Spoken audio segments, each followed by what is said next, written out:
You can't tell the story of Puerto Rican culture in the second part of the 20th century without mentioning Jack and Irene Delano.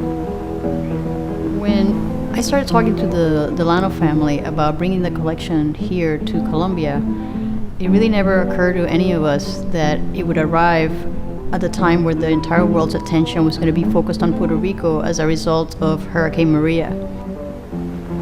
The archive represents our roots, my roots and my parents' roots, and we felt that it was really important to, first of all, have it close to us personally, but also to share it with all the other researchers and interested folks in America. We are very grateful for the opportunity to have been able to bring it here and take exceptional care of it and share it with the world.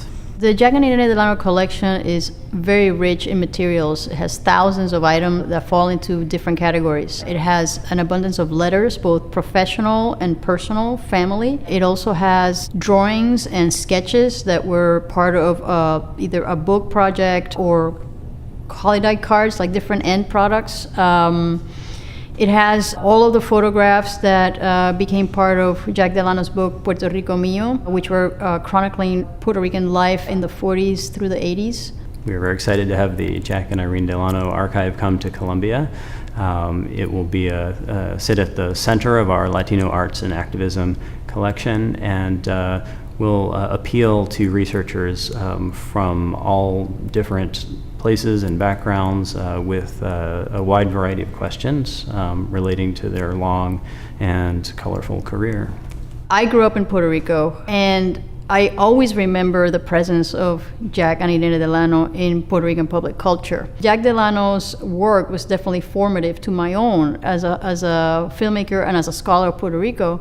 And then Irene Delano's work, I wasn't as aware of it in the sense that he was a lot more visible than she was. However, now that I see the archive and I see the materials of hers in the archive, I realize how intimate every Puerto Rican would be with Irene Delano's work, because it was even in the holiday cards that we exchanged. They were teenagers when they met, and they got married shortly after.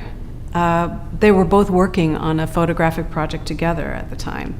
And they saw something in Puerto Rico that was amazing to them. They saw a wonderful people, a warm culture, and a great, extensive cultural art world. And my father was in photography and film, and my mother was a graphic designer, artist. And when they first landed in Puerto Rico, they just immediately had this sensation that they wanted to be there. People thought he was Puerto Rican. He was born in Russia, grew up in America, but he learned Puerto Rican Spanish. And so after several years, he was just like, people thought he was Puerto Rican because he spoke just like a Puerto Rican.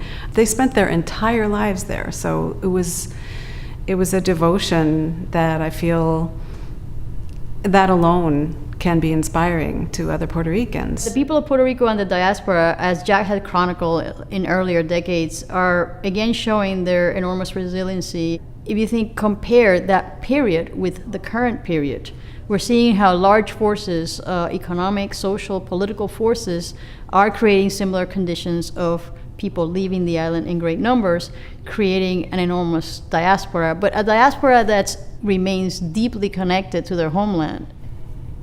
This archive's richness, I would say, is of such breadth that we have plans for a lot of things to come. We would like to do work that focuses on Irene Delano's own trajectory, which is lesser known. We have been discussing the possibility of doing a retrospective of Jack Delano's films because they haven't been seen as a group in a long time. This is an archive that's going to be continuously in the public eye through various exhibits and writing and screenings of the work that it contains. We are honored to take on the archive. It was well cared for in Puerto Rico, and we will continue to provide the best care that we can. I hope that the archive contributes at this moment where everyone is asking questions about Puerto Rico, and people have become more curious and more critical about the history of Puerto Rico, that this archive becomes a resource to think about the past and the current juncture that the island finds itself in. So anyone that's interested in understanding and also helping the process of rebuilding Puerto Rico and imagining a different future for Puerto Rico, I think will have a resource in this collection.